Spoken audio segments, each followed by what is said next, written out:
नमस्कार, स्वागत है आपका। आज बात करते हैं हूल की, चूँकि आज हूल दिवस है। तो हूल का शाब्दिक अर्थ है विद्रोह या बगावत। झारखंड में 30 जून 1855 को सिद्धू कान्हू चांद भैरव और उनकी बहनों ने बगावत किया। इसका कारण क्या है और इसका परिणाम क्या हुआ, यह इतिहासकारों ने अलग अलग ढंग से विश्लेषण किया है, पर मैं इसे अपने ढंग से बता रहा हूँ। इसको देखिएगा और समझिएगा कि हूल का उद्देश्य क्या था और सिद्धू कान्हू चांद भैरव और उनकी बहनों ने जो बगावत किया उसके मूल कारण क्या थे। तो सबसे पहले आपको इतिहास में जाना होगा।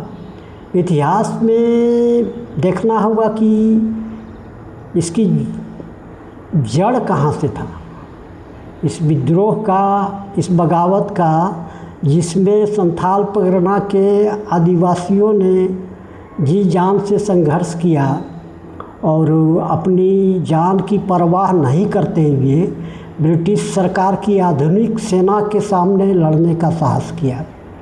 और इतिहास की किताबों में लिखा हुआ है कि इसमें कम से कम 15-20 हज़ार आदिवासी शहीद हो गए। तो इस समय की जनसंख्या के अनुसार 10 गुना, आप मान लीजिए कि 10 गुना लोग ही उस समय शहीद हुए। तो हूल दिवस के अवसर पर बात करते हैं कि ऐसा हुआ कैसे। तो जैसा मैंने कहा, पहले इतिहास को देखिए।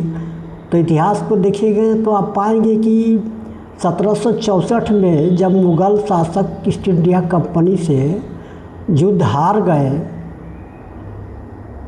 तो फिर बक्सर के युद्ध के बाद में इलाहाबाद की संधि 1765 में हुई। तो इस संधि में बंगाल की जो दीवानी थी वह ईस्ट इंडिया कंपनी को मिल गई। उस समय के बंगाल में आज का बिहार और उड़ीसा सभी शामिल थे। तो शाह आलम को 26 लाख वार्षिक देना तय किया ईस्ट इंडिया कंपनी ने, और लिखित रूप से शाह आलम ने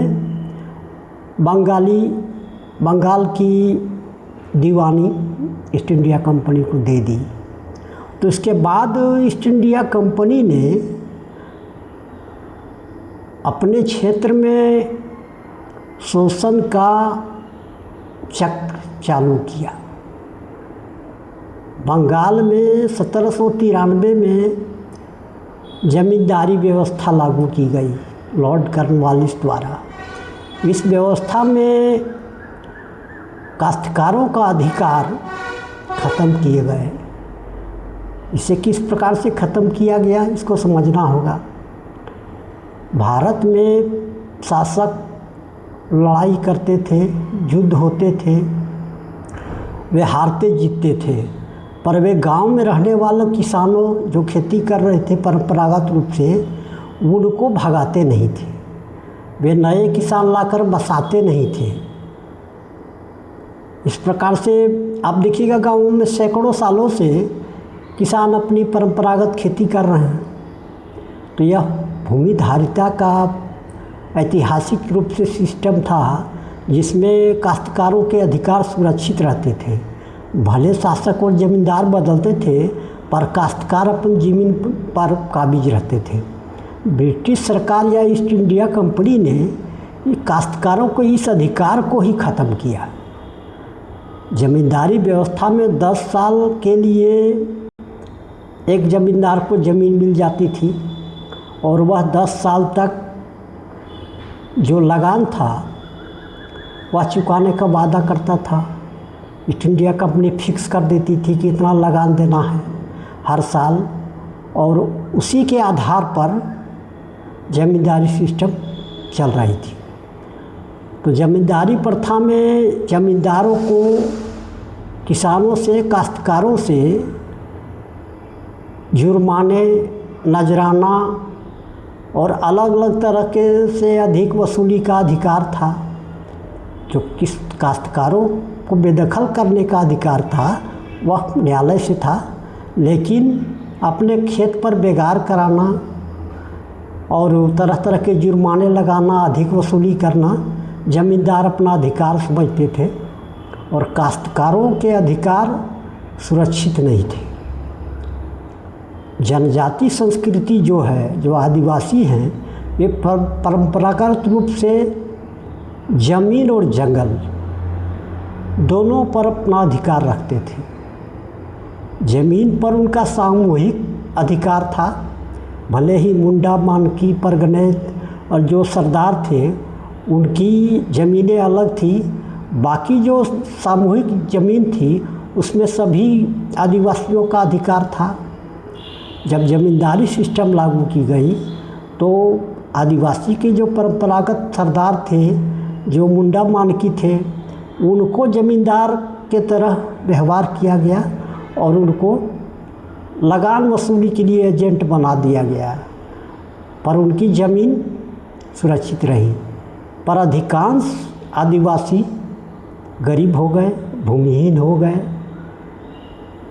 तो इस प्रकार से ज़मींदारी सिस्टम ने उनके मूल अधिकार को छीना जो उनका ज़मीन पर था, और जंगल पर भी उनका अधिकार जो परंपरागत रूप से था, जो भारत में किसी भी शासक ने नहीं किया था कि आदिवासियों का जंगल पर से अधिकार ख़त्म किया जाए, यह काम ईस्ट इंडिया कंपनी ने किया। तो ईस्ट इंडिया कंपनी ने आदिवासियों को ज़मीन और जंगल दोनों के अधिकारों से वंचित कर दिया, क्योंकि उनका उद्देश्य ही था अधिकतम लगान की वसूली। व ज़मींदारी सिस्टम लाए, इससे उनकी आय निश्चित हो गई 10 साल तक और ज़मींदारों को बहुत अधिकार मिला। इस तरह से जो ज़मींदार आए संथाल परगना में, उन्होंने किसानों पर अत्याचार शुरू किए और कर्ज देकर तरह तरह से उनका शोषण किया गया। इस तरह से किसानों को ज़मीन पर अधिकार धीरे धीरे कम होता गया और बहुत से किसान ज़मीन छोड़ देने के लिए मजबूर हो गए, क्योंकि लगान बहुत ज़्यादा था। तो औपनिवेशिक शासन का जो शोषण चक्र था वह भारत में पूरी तरह से चल रहा था, और सबसे पहले इसका अनुभव झारखंड अभी जो है, जो उसमें बंगाल था, उसके आदिवासियों को सबसे ज़्यादा हुआ। सबसे ज़्यादा उन पर अत्याचार हुआ, उनकी ज़मीनें छीने गई। महाजनों, साहूकारों ने तरह तरह से कर्ज दिए और उनके ज़मीन को छीना।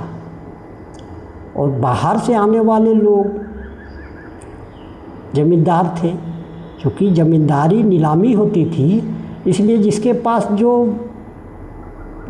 पास पैसा था वही ले पाते थे। तो इस तरह से भूमिधारिता का जो सिस्टम था उसको ज़मींदारी प्रथा ने ख़त्म किया। आदिवासियों को जल, ज़मीन और जंगल तीनों के अधिकार से वंचित किया। तो आदिवासियों में ब्रिटिश सरकार के प्रति घृणा की भावना भर गई, और तत्कालिक कारण यह था कि उसमें जो रेलवे लाइन बन रहा था उसके लिए प्रारंभिक अवस्था में था। रेलवे लाइन का निर्माण शुरू नहीं हुआ था, लेकिन भूमि अधिग्रहण सर्वे का काम जारी था। नए नए ठेकेदारों का आना शुरू हो गया था। तो इस ज़मीन अधिग्रहण में भी आदिवासियों की ज़मीन जाने लगी। इससे आदिवासी बिल्कुल चिंतित हो गए, वे उग्र हो गए और ब्रिटिश शासन को उखाड़ फेंकने के लिए कटिबद्ध हो गए। इस कारण से 30 जून 1855 को भोगनाडी में सिद्धू चांद भैरव ने जो क्रांति की ज्वाला जलाई, वह पूरे संथाल परगना में फैल गई, और इस विद्रोह में जनजाति समाज के साथ निचले तबके के गैर आदिवासियों ने भी साथ दिया था, पर मुख्य रूप से आदिवासी ही इसमें शहीद हुए और वे इस संघर्ष को बहुत समय तक जारी रखा। इसमें मूल बात यह है कि ब्रिटिश सरकार या ईस्ट इंडिया कंपनी की जो शोषणकारी नीति थी वह मुख्य रूप से जिम्मेवार थी, जिसने ही आदिवासियों का उच्छेदन किया, उनको विस्थापित किया, उनके अधिकारों को ख़त्म किया और जंगल जो उनकी आजीविका और जीवन का आधार था उसको समाप्त कर दिया। इस कारण से आदिवासियों के लिए जीवन मरण का प्रश्न उपस्थित हो गया था और उन्होंने इस विद्रोह की ज्वाला जलाई, जिसके बाद संथाल परगना टेनेंसी एक्ट बनाया गया। लेकिन यह जो ऐतिहासिक घटना है वह ब्रिटिश सरकार को हिला दिया। धन्यवाद। इस वीडियो को अधिक से अधिक देखिए, शेयर कीजिए।